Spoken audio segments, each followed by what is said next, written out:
Nous poursuivons à présent notre déambulation en Finistère grâce à notre page L'été en Bretagne. Après le littoral nord, Muriel Lemorvan nous attend aujourd'hui plus à l'intérieur, à Plébain, pour découvrir le patrimoine religieux.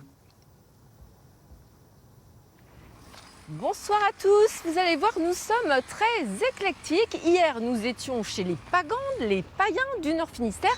Et aujourd'hui, je vous propose de découvrir un enclos paroissial, celui de Plébain, dans le centre Finistère. Et pour rentrer dans un enclos paroissial, il faut enjamber un échalier, cette pierre dressée qui empêchait les animaux de se faufiler à l'intérieur de ce lieu sacré. Le Christ, après avoir été arrêté, il se fait bander les yeux, il se fait insulter par les Romains.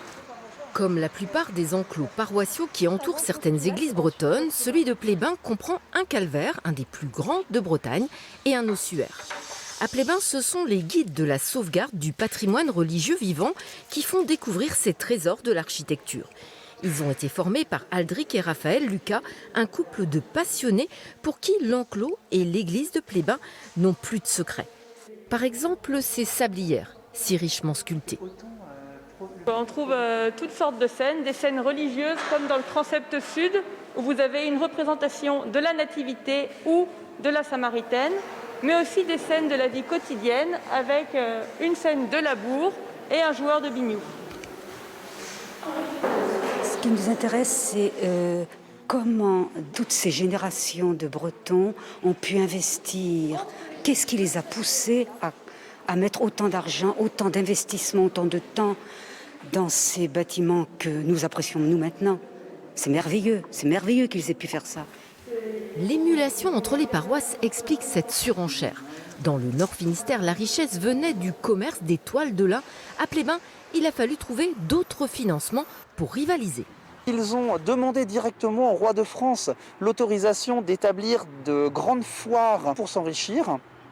Autorisation qui leur a été accordée pour 4 grandes foires annuelles. Les Plébénois ont alors aménagé la ville pour créer une grande place en face de l'église, grande place où se tenaient ces foires.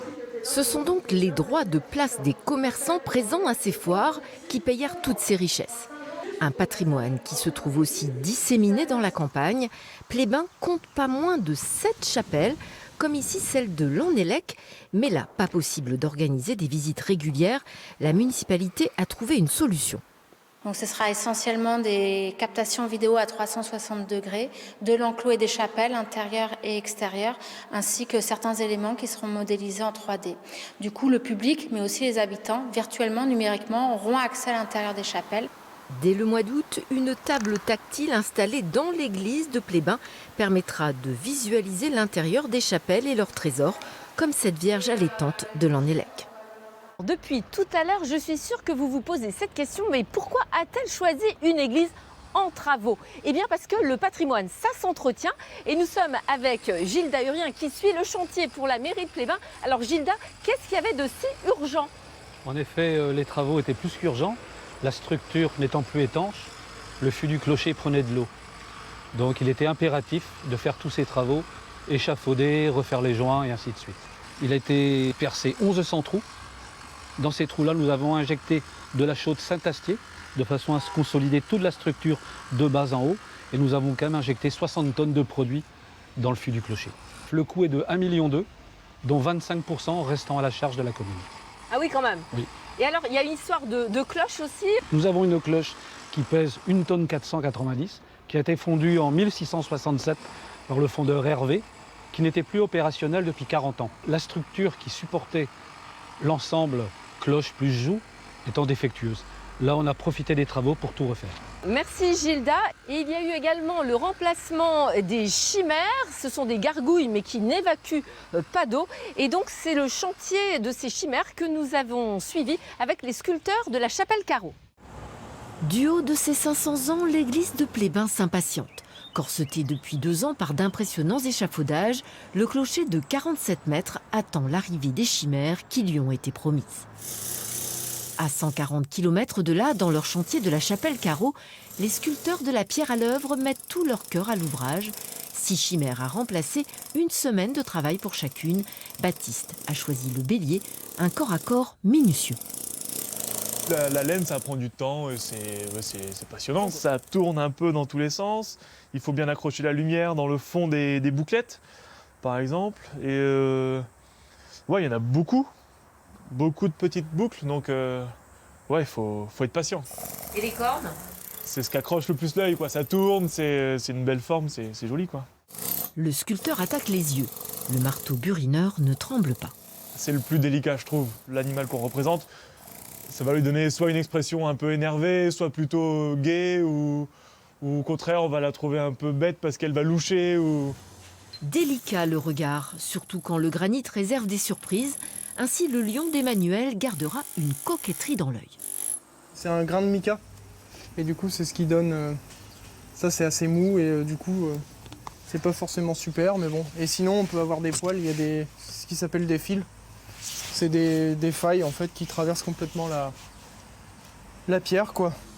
Les chimères sont arrivées à destination. Leur définition, admiration. Moi, c'est l'aigle. Mais de toute façon, c'est une chimère, donc c'est un animal qui n'existe pas.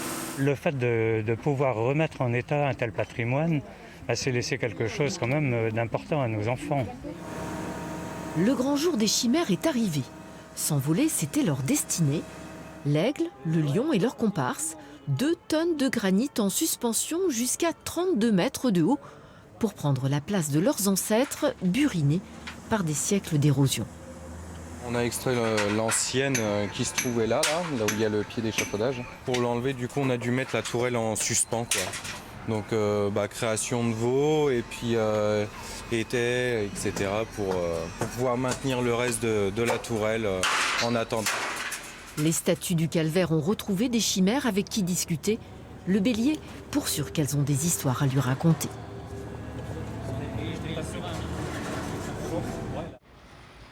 Demain, nous nous retrouverons un peu plus au sud, à Quimper, pour le Festival de Cornouailles.